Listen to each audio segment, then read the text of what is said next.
Soal yang pertama, apa peran Ombudsman dalam pengawasan pelayanan publik di tingkat daerah? A. Menggantikan peran pemerintah daerah dalam pelayanan publik. B. Mengawasi dan memberikan rekomendasi perbaikan terhadap pelayanan publik. C. Menentukan kebijakan pelayanan publik daerah. Atau D. Mengambil alih administrasi publik dari pemerintah daerah. Manakah jawaban yang paling tepat? Ayo, yang mana? Jawaban yang paling tepat adalah yang B. Kita lanjut ke soal berikutnya.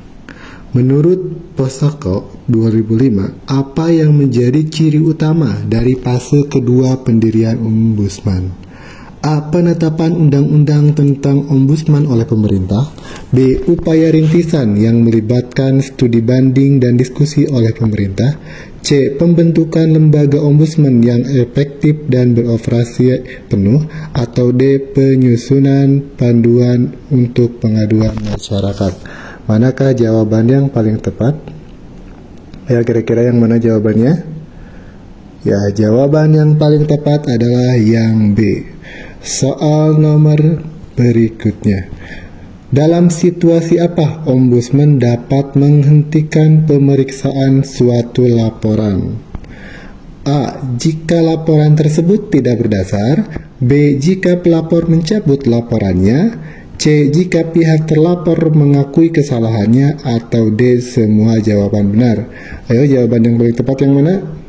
Ya, jawaban yang paling tepat adalah yang D. Oke, soal berikutnya. Bagaimana mekanisme pengawasan kinerja Ombudsman oleh DPR? A. Melalui rapat kerja tahunan. B. Melalui laporan tahunan yang disampaikan ke DPR. C. Melalui kunjungan kerja ke kantor Ombudsman. Atau D. Melalui pengawasan langsung oleh Presiden.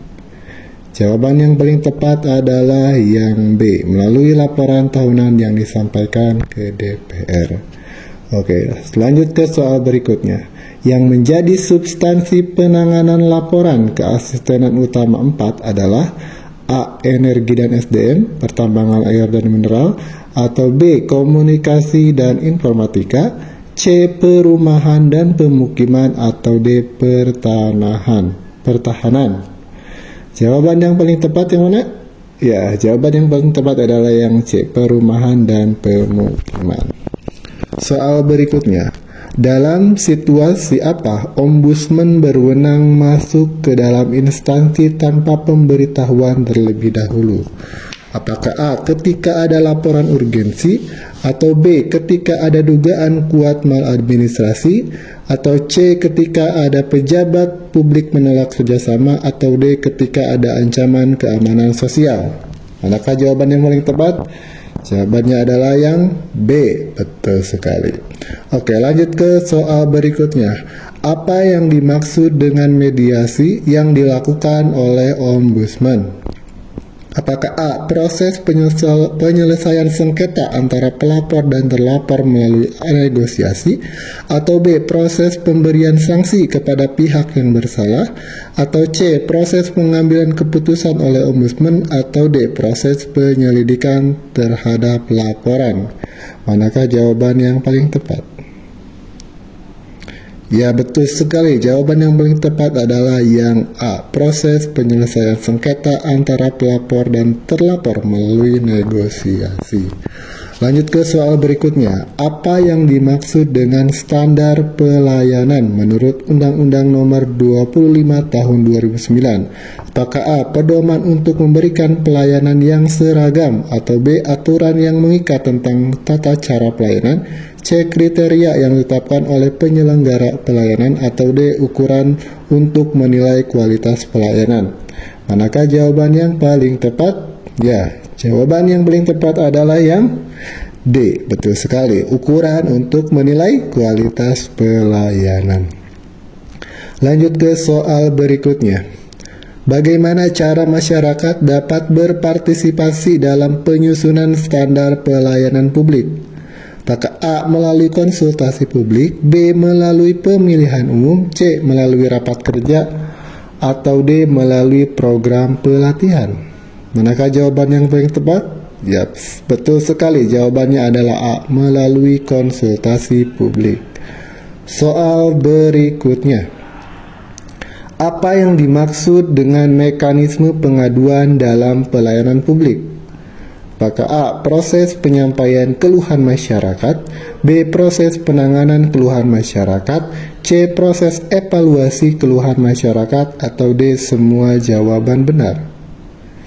Ya, jawaban yang tepat adalah yang D. Semua jawaban benar. Lanjut ke soal berikutnya. Bagaimana Ombudsman dapat memastikan akuntabilitas dalam pelayanan publik? A. Melalui audit keuangan, B. Melalui pengawasan langsung, C. Melalui penerbitan laporan tahunan, atau D. Melalui pengaduan masyarakat. Jawaban yang paling tepat adalah yang D. Betul sekali, melalui pengaduan masyarakat. Lanjut ke soal berikutnya. Apa yang dimaksud dengan pelayanan prima dalam konteks Undang-Undang Nomor 25 Tahun 2009? Apakah A. Pelayanan yang melebihi standar yang ditetapkan, atau B. Pelayanan yang diberikan dengan biaya tinggi, C. Pelayanan yang diberikan hanya pada waktu tertentu, atau D. Pelayanan yang diberikan dengan waktu yang lama? Manakah jawaban yang paling tepat? Betul sekali, yang A. Pelayanan yang melebihi standar yang ditetapkan. Oke, lanjut ke soal berikutnya. Apa yang dimaksud dengan transparansi dalam pelayanan publik? Apakah A. Keterbukaan informasi kepada masyarakat, atau B. Pengelolaan keuangan yang baik, atau C. Pelaksanaan pelayanan tanpa biaya, atau D. Pemberian layanan dengan cepat? Maka jawaban yang paling tepat adalah yang A. Betul sekali, keterbukaan informasi kepada masyarakat. Lanjut ke soal berikutnya. Apa yang dimaksud dengan akuntabilitas dalam pelayanan publik? Apakah A. Pertanggungjawaban atas pelaksanaan pelayanan, atau B. Keterbukaan informasi kepada masyarakat, atau C. Pelaksanaan pelayanan tanpa biaya, atau D. Pemberian layanan dengan cepat? Jawaban yang paling tepat adalah yang A. Betul sekali ya, pertanggungjawaban atas pelaksanaan pelayanan. Kita lanjut ke soal berikutnya. Bagaimana cara masyarakat dapat menilai kualitas pelayanan publik? Apakah A. Melalui mekanisme pengaduan, B. Melalui survei kepuasan, C. Melalui audit independen, atau D. Melalui pengawasan oleh DPR? Jawaban yang paling tepat adalah yang B. Melalui survei kepuasan. Lanjut ke soal berikutnya. Apa yang dimaksud dengan pemeriksaan awal dalam konteks Peraturan Ombudsman Nomor 58 Tahun 2023? Apakah A. Proses verifikasi awal tahapan laporan, B. Proses penyelidikan mendalam terhadap laporan, C. Proses pemberian rekomendasi, atau D. Proses pengawasan oleh Ombudsman? Jawaban yang paling tepat adalah yang A. Betul sekali, proses verifikasi awal terhadap laporan. Lanjut ke soal berikutnya. Apa yang dimaksud dengan mediasi dalam penyelesaian laporan oleh Ombudsman? Apakah A. Proses negosiasi antara pelapor dan terlapor, atau B. Proses pemberian sanksi kepada pihak yang bersalah, atau C. Proses pengambilan keputusan oleh Ombudsman, atau D. Proses penyelidikan terhadap laporan? Jawaban yang paling tepat adalah yang A. Betul sekali, proses negosiasi antara pelapor dan terlapor. Soal berikutnya, apa yang dimaksud dengan laporan yang tidak berdasar dalam Peraturan Ombudsman Nomor 58 Tahun 2024? Apakah A. Laporan yang tidak memiliki bukti yang cukup, B. Laporan yang dibuat tanpa niat, C. Laporan yang sudah ditangani oleh instansi lain, atau D. Semua jawaban benar? Ya, jawabannya adalah yang D. Semua jawaban benar. Soal berikutnya, bagaimana Ombudsman menilai kelayakan laporan untuk diperiksa? Apakah A. Berdasarkan bukti awal yang cukup, B. Berdasarkan keterangan saksi, C. Berdasarkan opini publik, atau D. Berdasarkan keputusan pengadilan? Jawaban yang paling tepat adalah yang A. Berdasarkan bukti awal yang cukup.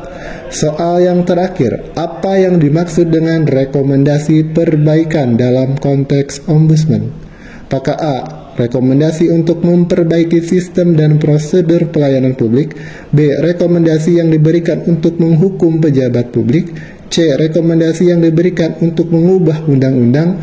Atau D. Rekomendasi yang diberikan untuk meningkatkan pendapatan negara. Jawaban yang paling tepat adalah yang A. Rekomendasi untuk memperbaiki sistem dan prosedur pelayanan publik.